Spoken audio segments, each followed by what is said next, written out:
I ideologically agree more with Ben Shapiro than I agree with Tucker Carlson. I don't have good feeling of Tucker Carlson. I think Tucker Carlson spread dangerous ideology, such as having feudalism as opposed to capitalism and the free market, and pushing Islam.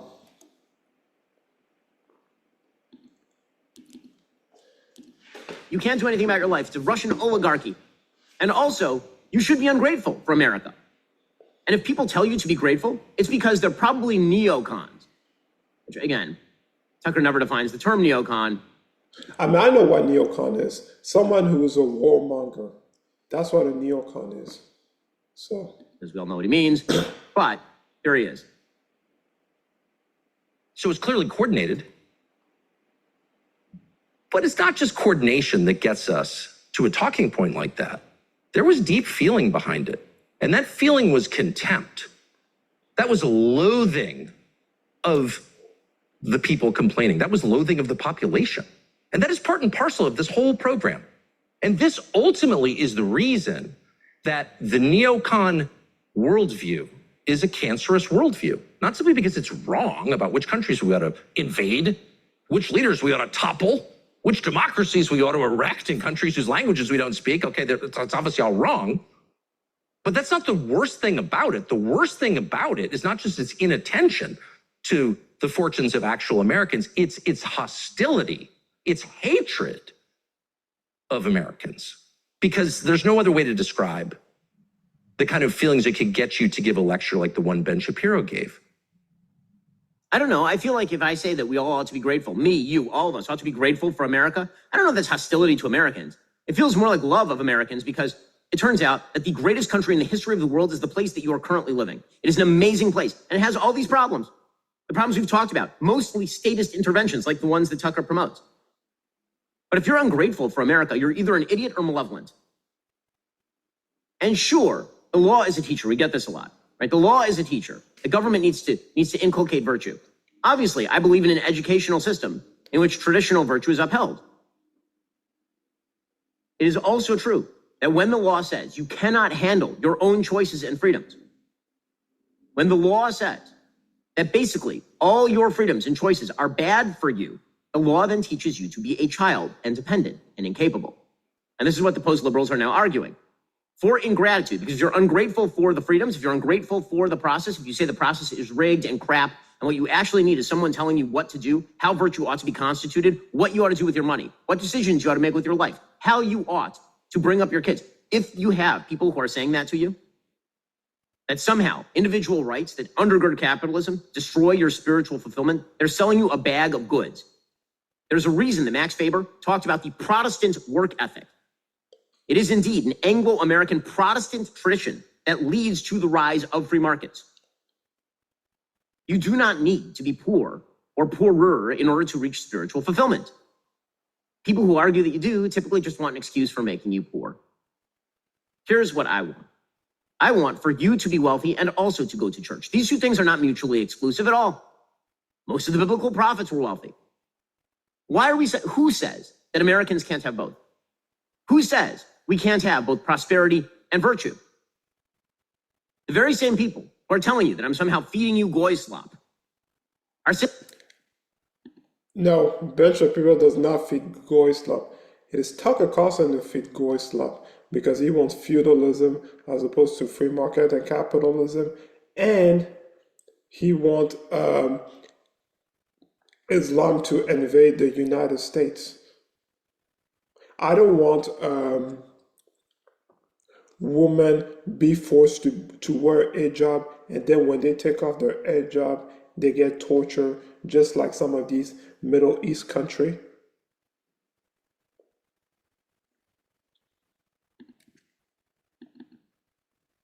sitting in mansions across from Hunter Biden and Andrew Tate and claiming they have the high ground on virtue, and they're totally full of it. So I do have a theory about some of these folks. I don't like to go into motivations, but we can look at personal histories. I have a theory about some of these folks. Here is one of my theories. that many, many, many of the people who say the American dream is dead and that the American dream isn't a process, it's a set of ends that they alone can achieve if you give them power, never actually lived within the American process. They never were part of the American process. Hassan Piker didn't live the American dream. Hassan Piker was born in America. He was brought up in Turkey. He came back. He was already well-to-do. Zoran Mamdani did not live the American dream.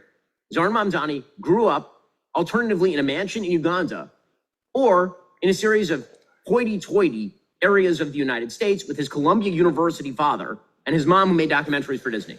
Bernie Sanders didn't live the American process. The dude's been living essentially rent-free off the back of taxpayers his entire life. And neither did Tucker Carlson. He didn't live the American process either. That's amazing to watch the projection here. Truly amazing. Really kind of insulting. So Tucker Carlson claims, for example, he has to claim that somehow I rigged the system. Right? So Tucker yesterday spilled out this stuff about how I got into Harvard Law. And his claim is that... and I even talked about this yesterday on my stream. Ben Shapiro got to Harvard Law is because he had strong ethics. There are other individuals who also had strong work ethics. For example, Ted Kaczynski has strong work ethics. He got to Harvard as an undergrad at 16 and he graduated at 20. Brianna Joy Gray also went to Harvard. She got an undergraduate degree at Harvard and she went to Harvard Law School. So these people had strong work ethics, just like Ben Shapiro. That I was kind of Nepo babied into it, probably by the Israelis. Yes, I'm sure that the state of Israel had nothing better to do than sit on top of my Harvard Law application in the year 2004. I'm sure that's what when I was 20. Here is Tucker Carlson. Can you imagine 400,000 or 500,000 American 18-year-olds plucked at random from cities across the country in a field this summer, this month, August, 57 years after Woodstock? Can you imagine what they would look like with their shirts off? Which is not to make fun of their lumpy physiques. That happens to a lot of us over time. But can you imagine what their faces would look like? Would they look as cheerful as the kids you see in the pictures of Woodstock? You hope so. Probably not. So maybe the last thing they need is to be lectured by people who are clearly the beneficiaries of unearned privilege, like Ben Shapiro, who somehow got into Harvard Law School despite a middling IQ. How did that happen? Never asked. People like that have no standing at all to lecture the rest of America's young people. Okay. Put aside the fact that he's using Woodstock as an example of American happiness, which is a bunch of young drug-addled people banging in the mud, which is weird. And his weird imaginings of people with their shirts off.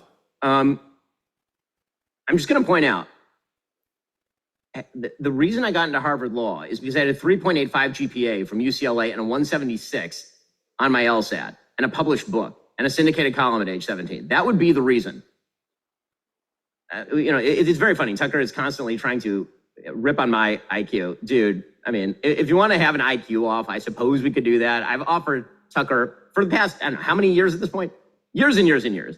An open opportunity to have a public talk about anything or everything. He has never taken me up on it, of course. Hey, but I just want to point out, Tucker Carlson never lived within the American process. He thinks everything was rigged because everything was rigged for him. I'm going to give you a brief capsule history of my own life. And here's the thing. I don't even like doing this. I really don't. I don't talk about it a lot on the show. Why don't I talk about it a lot? Because I don't think that there is some sort of virtue that is attendant upon whether you grew up in a richer family or a poorer family. I do not associate wealth with virtue inherently. These are not qualities that must be correlative. Okay, but I'm just going to make clear my own personal history for just a second. Again, this idea that I was some sort of like Nepo baby who got into Harvard, it's made up out of whole cloth. The reason Tucker thinks this is because he was a Nepo baby. Okay, so I grew up in what would probably be best termed a lower middle class to pure middle class home in Burbank, California in the late 80s, 1990s. I was born in 84. Until 1995, until I was 11 years old, my parents and I and my 3 younger sisters lived in a 2-bedroom, 1,100 square foot house in Burbank, California with 1 bathroom for 6 people. It was a great life because America's awesome. I had great parents. We had good neighbors. It was a clean town. It was great. Okay? But we certainly were not wealthy. My mom started off as a secretary at a small television company, and my father played piano on Monday and Tuesday nights at a restaurant called Michelli's. I spent most of my childhood Monday and Tuesday nights at Michelli's, hanging out with the waiters and the bartender while I waited for my mom to finish work so she could pick us up from the restaurant, like me and my younger siblings. Okay, and then when I was 11, my parents, quote unquote, got wealthier. And by got wealthier, I mean they moved into a gigantic mansion. By mansion, I mean a 2,400 square foot home where we spent the rest of my childhood. And it was great. Again, I'm very grateful for all these things because only in America, because America's awesome. America kicks ass. Okay, so we moved into, finally I had my own room. And that was, basically for the rest of my childhood in North Hollywood. We're on scholarship at a local private school. But the reality is that sort of my own sort of educational history was public school through grade 4, skipping grade 3, private school 5 and 6. We couldn't afford private school for 7 and 8, so I went back to public school for 7 and 8. And then private school again for 10, 11, 12 because I skipped 9th grade and I was on scholarship. Because my parents were, by this point, middle class to probably upper middle class. Because again, they made responsible decisions and their life progressed. And then I got into UCLA, a state school. And also the reason why he skipped grades, the reason why Ben Shapiro skipped grade is because he was academically gifted. And Ted Kaczynski was also academically gifted. That's why he also skipped grades.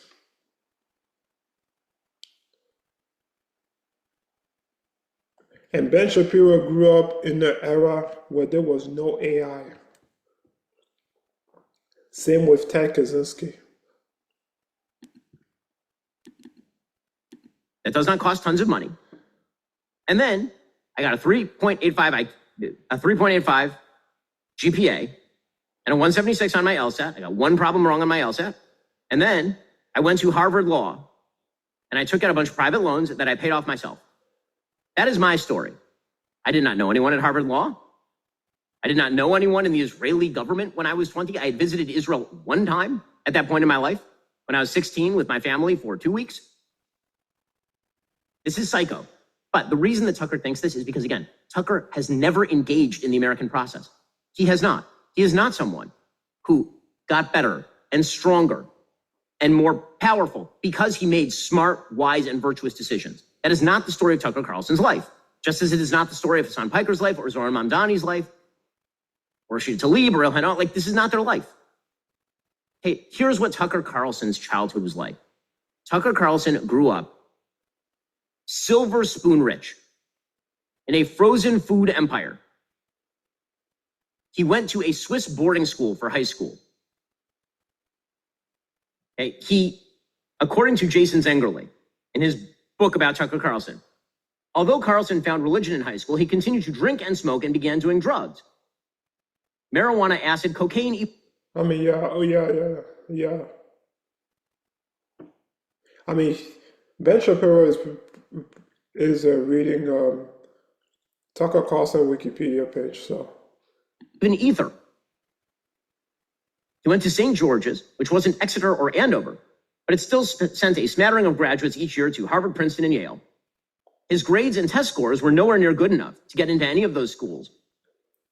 His academic record at St. George's was sufficiently poor, he had a difficult time at gaining admission to any prestigious university, not just those in the Ivy League. So he got into Trinity College because his then girlfriend Susie's dad, who was the headmaster of St. George's, helped grease the wheels to get him in. There, he was an abysmal student. He stopped showing up to class. When Neil Patel, whom became business partners later, and most of Carlson's other friends received their Trinity diplomas, Carlson was not among them. His 1.9 GPA was deemed too low. He never graduated from college. Then Carlson's daddy called up his friends at the Heritage Foundation, where he landed a $14,000 a year internship fact-checking a quarterly journal at Heritage Foundation, and the rest is history. Okay, so again, I'm happy for Tucker that he is richer than he once was. But I think the reason why he despises the American dream as process is because he never lived that process. I love that process. That process is glorious. That is the thing that needs to be protected. The American dream as the process where if you make wise, smart, virtuous decisions, you get ahead. And then if you teach those to your kids, they get ahead of you. I want the American dream. I want my kids to have that process. I do not want the petty tyrants on the left or the right deciding for me what things are worth or what they think is fair, because I don't know what they mean by fair, or what I materially require in order to reach spiritual fulfillment. They can all write off. I would like the freedom that is the process of the American dream. Here's the thing. A lot of these people have problems with the Declaration of Independence and the Constitution. They'll say so openly. The Declaration of Independence was right. The Constitution of the United States was right. And all of your crappy, rewarmed oligarchic theories have been tried, and they have failed. You want feudalism? Awesome. Go back to medieval Europe. You want Marxism? Sweet. Head on over to Cuba. You want Islamism? You can get the hell out and go to Qatar. People like this, they like to say America first. But here's the thing, Americanism first. Americanism first. You know, the thing that makes us different from every place else. The thing that makes America exceptional and awesome. Those first principles, free markets and free minds and equal justice before law and social virtue. Those are the things. That's what government is there to protect. Let's get back to those first principles. And for the love of all that is holy. Okay, so like I was saying, Tucker Carlson spread dangerous ideology. And